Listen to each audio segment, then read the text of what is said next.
Eu quero te falar, você está satisfeito com aquilo que Deus tem te dado? Eu cumprimento a todos com a paz do Senhor Jesus, amém? Graças a Deus. Os irmãos que têm a sua Bíblia, vamos abri-la no livro de Filipenses, capítulo 4. Versículo 11.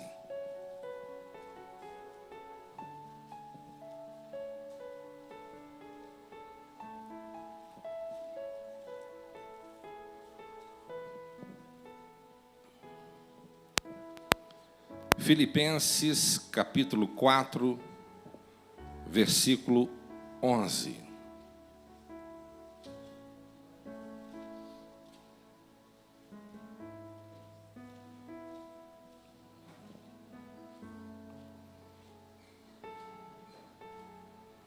Quem encontrou, diga amém.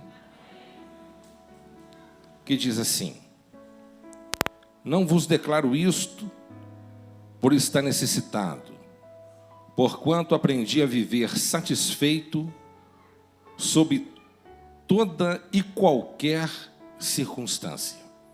Amém? Eu vou ler mais uma vez. Não vos declaro isso por estar necessitado, porquanto aprendi a viver satisfeito sobre toda e qualquer circunstância. Os irmãos podem tomar o seu assento em nome de Jesus.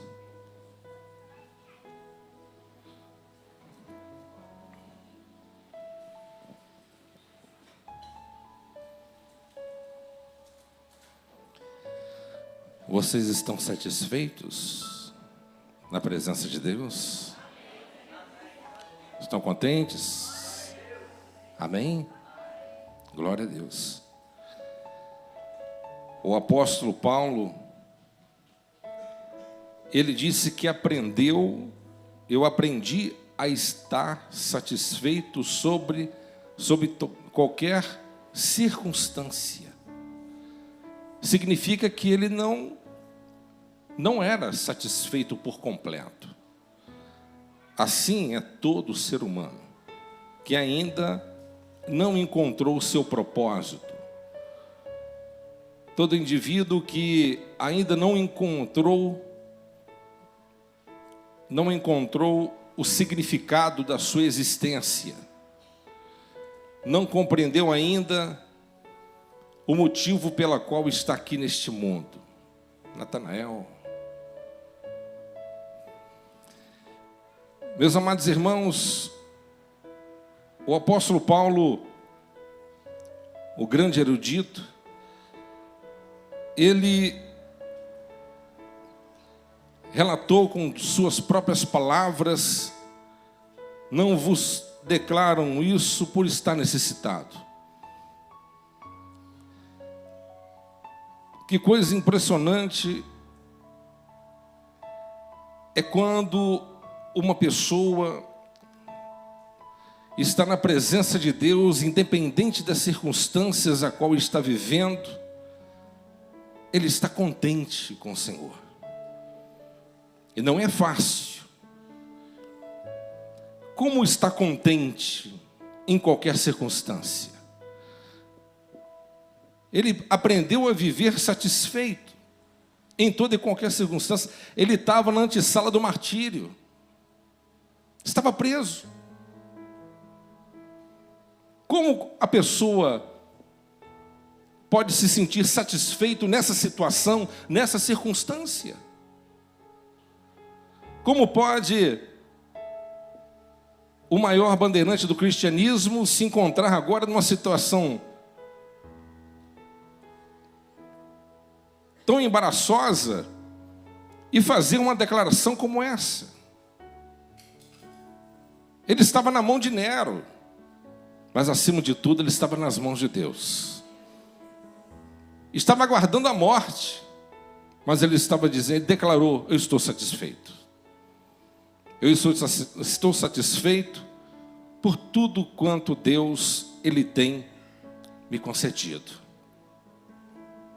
Há muitas pessoas que têm muitas coisas, mas não estão satisfeitos com aquilo que têm.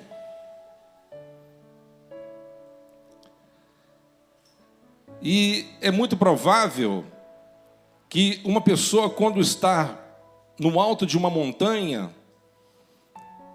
ele se torna tão vulnerável quanto aquele que está passando pelo vale. Porque muitas são as pessoas que, quando passam e tramitam pelos vales tortuosos da vida, vales da dificuldade, da luta, da penitência diária, eles conseguem manter uma resiliência, uma firmeza. Mas às vezes, quando são agraciados a ponto de estar no topo da pirâmide, não conseguem se sustentar, porque às vezes a fama, o poder, as coisas favoráveis que a carne tanto agrada, leva-nos a colapsar. O orgulho inflar. E às vezes a maioria dessas pessoas não sabe lidar com essa situação e acaba caindo. Me lembro ter lido algo que Charles Spurgeon escreveu em um dos seus livros sobre a vida de George Whitefield. E ele disse que esse grande ministro estava presidindo uma reunião pela manhã e de repente ele recebeu uma carta, uma nota de oração. Um jovem que estava pedindo uma oração porque ele tinha recebido uma fortuna incalculável. E o ministro disse: muito apropriado esse pedido, muito sábio o pedido desse jovem, porque são muitas as pessoas que, quando estão vivendo em momentos confortáveis da vida, tendem a voltar atrás, tendem a desanimar, a apostatar e ficar entorpecidos pelos confortos e pela glória que o mundo tem para dar. Mas é importante nós entendermos que toda a glória que o mundo pode dar ao homem, certamente não vai satisfazer o seu coração por muito tempo. Como eu já dei esse exemplo algumas vezes, como Alexandre, ele era um homem frustrado com 33 anos de idade, porque não havia mais cidades e países para que ele pudesse erguer o seu ombro e passar pelos corpos e apresentar as suas armas poderosas e possuir mais terras, alimentando a sua ambição desenfreada. Por isso, meus amados irmãos, nós temos que aprender que em Cristo Jesus temos que estar contentes com tudo aquilo que Deus tem nos dado. Ainda que passemos por dificuldades extremas, pode ser, às vezes, dependendo do ângulo que a pessoa vê essa situação. A pessoa pode ser que passa pelo vale da enfermidade e talvez seja um dos piores momentos da vida quando passa por essa situação. Não tenho dúvida. Mas até os momentos mais difíceis que um cristão possa passar, ainda há momentos de refrigério do lado de cá desta vida. Há uma pessoa que você ama que está do seu lado, um vento, uma brisa que bate no seu rosto, um remédio paliativo que minimiza a dor. Há várias situações que acabam lhe trazendo um certo conforto. Mas quando a pessoa fecha os seus olhos e passa para outra vida, quando ele chega no lugar onde que ali não há luz, há tormento perene, perpétuo, ali não há descanso, o sofrimento não há uma trégua. O sofrimento de hoje não é menor do que ontem, pelo contrário, ele vai se intensificando a cada vez mais, porque o fogo da fornalha nunca se apaga, mas sempre alimentada pela fúria do Todo-Poderoso. Por isso, há muitas insatisfações no coração de muitas pessoas. E nós temos que aprender como este homem. Como pode um homem desse estar satisfeito em toda situação?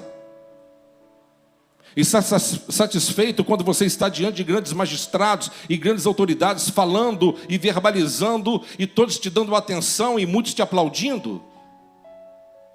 Engrandecendo o teu nome? Isso é interessante. Mas quando muitas das vezes aqueles que às vezes estão do seu lado e muitas das vezes se levantam e criticam você, como lidar com isso? Como estar satisfeito com isso? Mas Paulo, ele disse em toda situação, em toda circunstância. Quando você estuda o Novo Testamento com mais atenção, você entende que esse é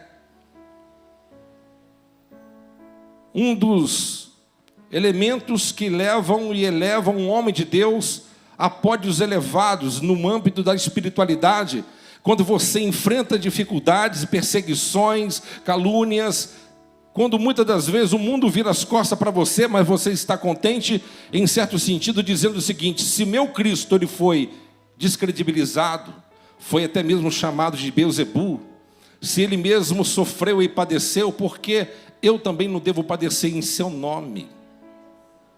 O próprio Mestre Senhor Jesus, ele mesmo disse: bem-aventurado sois vós quando perseguidos e caluniados pelo meu nome, porque grande é o vosso galardão no reino celestial. Mas há muitas pessoas exaltadas. Há quem diga que quando você dá poder a certas pessoas, ali se revela realmente quem é. Tem pessoas que você não precisa nem dar de muito poder, é só dar um pouquinho de muita atenção que ele já infla como um baiacu. Não é palavrão não, tá? É um peixe. Amém, pessoal? É só dar um pouquinho de atenção, ele infla todo. Mas não vai demorar muito tempo, a agulha do Espírito vai perfurá-lo e vai colocar ele na posição que ele deve realmente ser colocado, porque o único que tem que ser exaltado e glorificado, esse chama o Senhor Jesus Cristo. Há pessoas que são tão exaltadas, que acham ser capazes e superiores aos seus próprios líderes, ao seu próprio patrão, e assim por diante. Há pessoas tão exaltadas que pensam que o sangue de todos os Césares correm nas suas veias, são presunçosos, donos da verdade, arrogantes, insubmissos, soberbos, avarentos, orgulhosos. No entanto, meus amados irmãos, há muitas pessoas que têm coisas valiosíssimas, mas não estão realmente contentes com aquilo que Deus tem te dado. Você realmente está contente com aquilo que Deus tem te dado? Havia um homem muito próspero, ele se chamava Acabe, ele era rei. Um homem que era dono de muitos acres. Um acre representava 4.000 metros quadrados. Esse homem ambicioso, ele cresceu os olhos na propriedade de um homem que tinha meio acre. 2.000 metros quadrados, um terreno de 2.000 metros quadrados. Ele queria aquele terreno de Acabe, cresceu o olho e viu aquela vinha tão bonita, eu quero isso para mim, fazer uma horta para mim. O homem era rico, mas ele cresceu o olho, ele queria. Meus amados irmãos, muitos ricos têm muitas terras, mas não estão satisfeitos com aquilo que têm.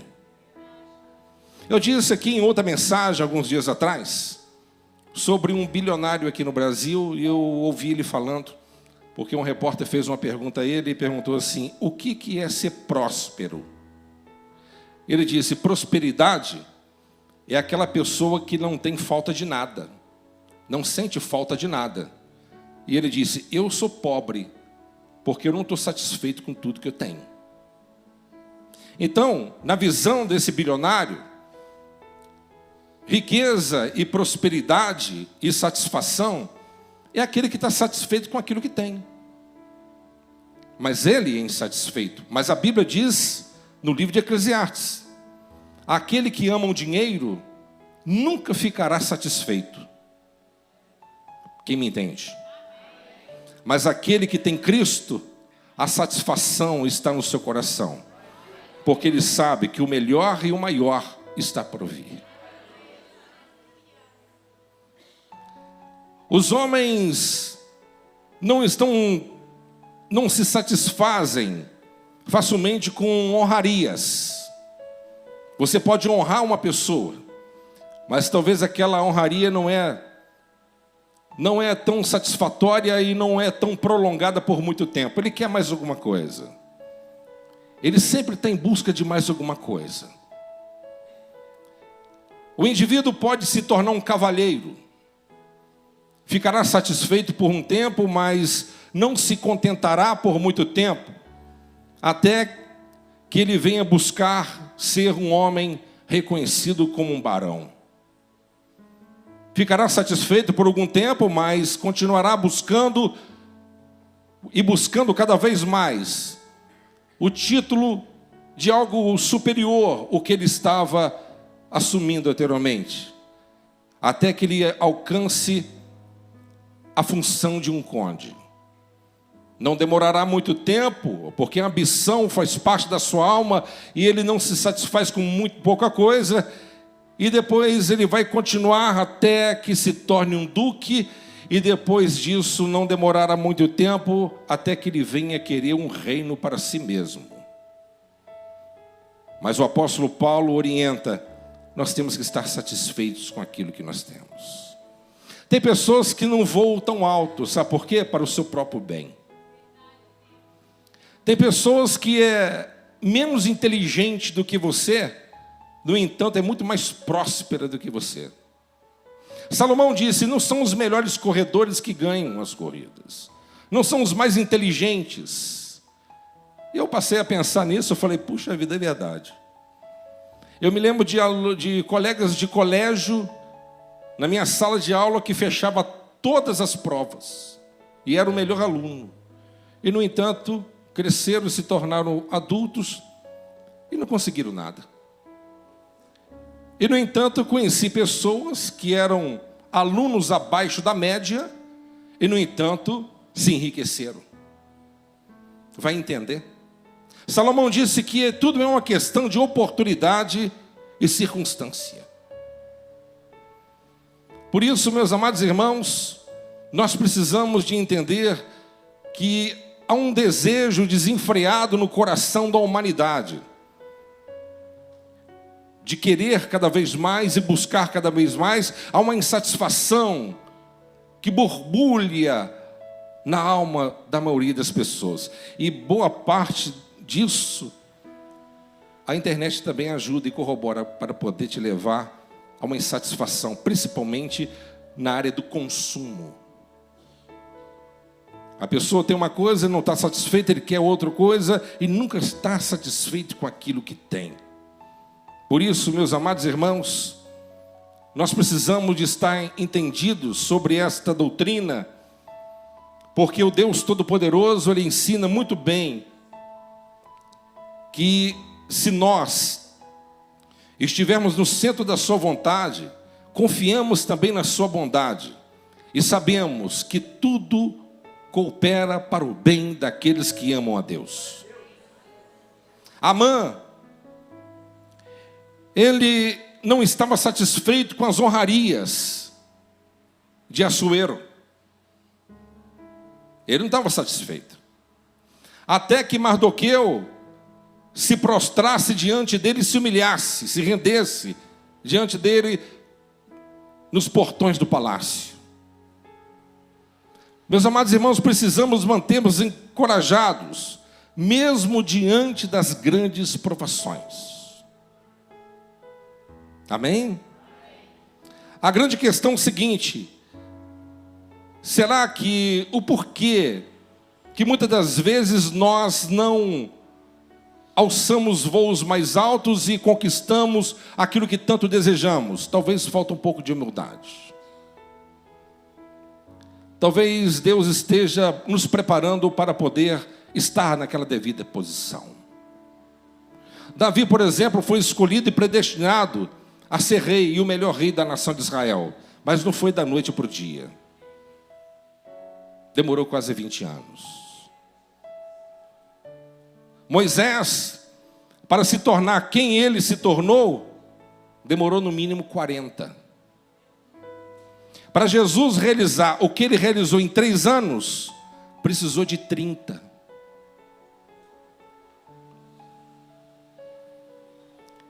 O apóstolo Paulo, para se tornar um instrumento que ele se tornou, precisou de 13 no anonimato. Porque ele se achava o bambambam, ele se achava o bom, ele se achava o superior. Quando ele chegou lá em Jerusalém, ele se achava mais superior do que todos, e era. Porque os apóstolos eram todos toscos e ignorantes, exceto Judas e Levi.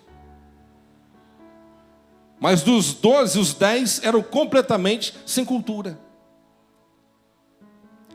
Quando Paulo olhou e fez uma leitura, falou assim: eu tenho que ser o líder deles.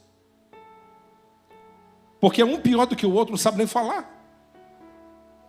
Eu sou o melhor para representar o evangelho nos 4 cantos da terra.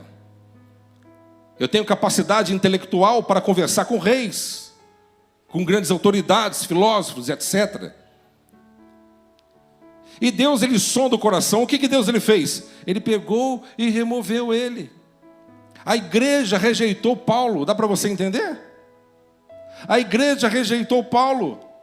Mas Paulo era daquele homem sisudo, peitudo. Falei assim: vocês me rejeitaram, mas eu fico. Aí ele persistiu em ficar. Aí, daqui a pouco, os apóstolos reuniram e mandou ele embora. Já pensou? Você se mandando embora? Pela igreja e pelos apóstolos, vai embora. Ele falou assim: vocês não são o dono da igreja. O dono é Jesus, eu fico. Aí daqui a pouco manifesta Jesus e fala assim: cai fora daqui, que aqui não é seu lugar. Vai embora. Volta para onde você saiu. Ele volta para onde que ele saiu. E ficou lá 13 anos como segundo dirigente, até aprender o que é humildade. Até aprender que para ser o primeiro, tem que aprender a ser primeiro o último.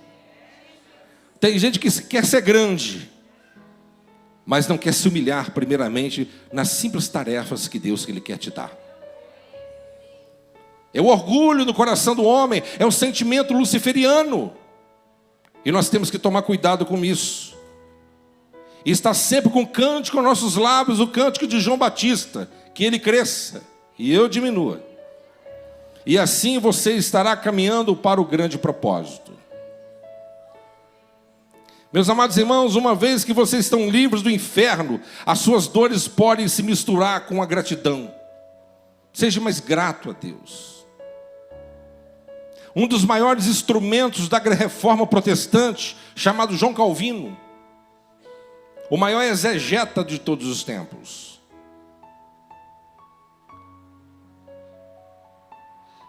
Esse homem, diz a história, diz os estudiosos que com 17, 18 anos de idade, olhando para a face de João Calvino, parecia que ele não ia passar daquele dia, ia morrer no outro. Ele viveu uma vida de muitas dores e muitas enfermidades. E foi um instrumento de Deus até para os nossos dias atuais. Por quê?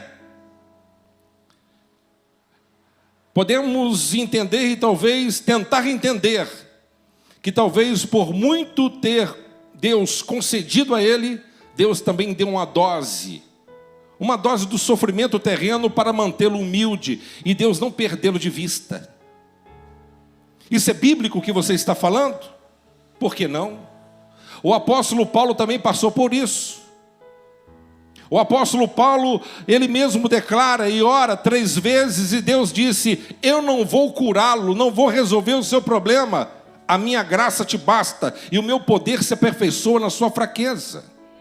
Esse problema que eu permiti que venha te aborrecer, Paulo, é para o seu próprio bem, é para te manter humilde, é para você não se ensorbebecer. E Paulo retrata e relata isso com as suas próprias palavras, dizendo: pelas excelências das revelações e por tudo que Deus lhe tem me confiabilizado, Deus me manteve humilde diante dele, colocando um espinho na minha carne, para que a glória seja dele e jamais seja minha.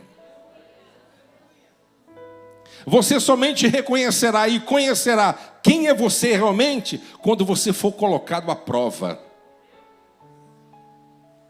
Aquele que pensa conhecer a si mesmo, ele conhece muito pouco a respeito desse assunto, até que você seja colocado à prova.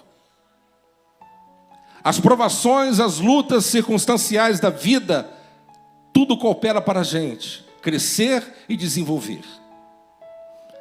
Por que Deus ele pediu que Abrão sacrificasse o seu filho? E Deus já tinha provido já o sacrifício. Por que Deus provou Abraão? Alguém responde talvez assim: porque Deus queria provar a fé de Abraão. Porque Deus ele queria saber se Abraão era fiel ou não. Será?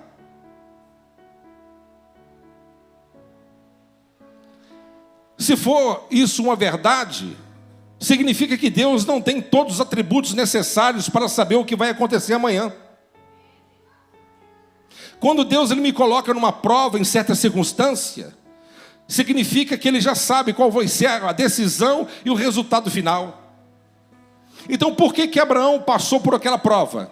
Por que ele teve que apresentar o Isaac? Para que Deus pudesse dar uma aula pedagógica ao próprio Abraão e ensiná-lo o quanto a fé dele era forte. Às vezes as lutas e as provas, quando elas nos apertam e nos assolam, Deus ele quer extrair alguma coisa de você. Eu ouvi um pastor falando que, ele mesmo falou isso. Ele pregou uma mensagem, e aquela mensagem, no final da mensagem, ele foi lá para a porta da igreja cumprimentar todo mundo.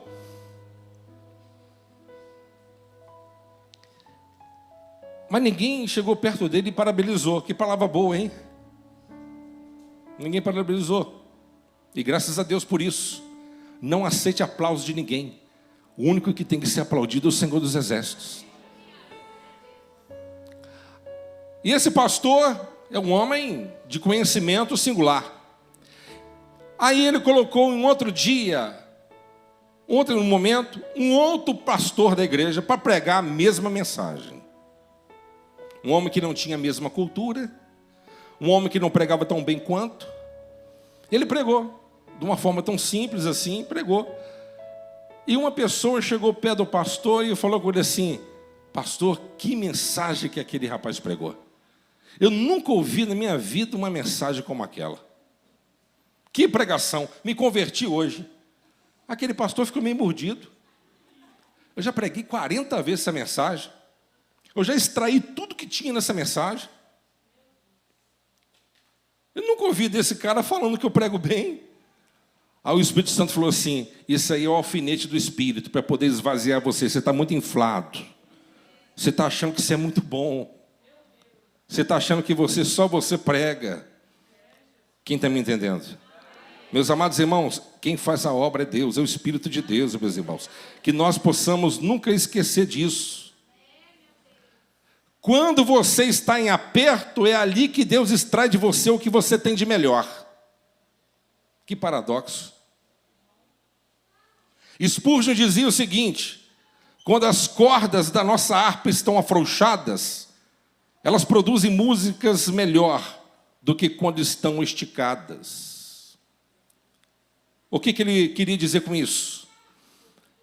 Quando você está mais relaxado e tudo corre muito bem, a música do teu louvor não é tão significativa quando as suas cordas estão apertadas, e ali sai realmente o louvor esperado da parte do Deus Todo-Poderoso. Para você degustar um bom suco de uva ou aqueles que admiram um bom vinho, as uvas têm que ser prensadas até que o vinho venha a ser destilado, para poder extrair aquilo que é necessário e significativo aos olhos de Deus. É necessário que os seus filhos também venham a ser colocados na forma dele. Qual for o seu estado, meus irmãos? Contente com aquilo que Deus tem te dado. Porque Deus não me vê melhor do que você. Para Deus, todos somos iguais. Deus não me vê porque eu estou pregando aqui maior do que aquele que cuida e zela pela igreja. Deus, ele olha todos da mesma forma. No entanto, nós temos que estarmos atentos e apercebidos, porque aquele que é um cristão autêntico e verdadeiro, ele também vive dentro dessa perspectiva. Não vos declaro isso por estar necessitado. Como assim? Eu vos declaro isso por não estar. Eu não estou necessitado. Porquanto aprendi a viver satisfeito sobre toda e qualquer circunstância. Tem gente que fica reclamando e lamuriando e murmurando por todos os cantos, reclamando da vida. Reclama de tudo, e o tempo todo.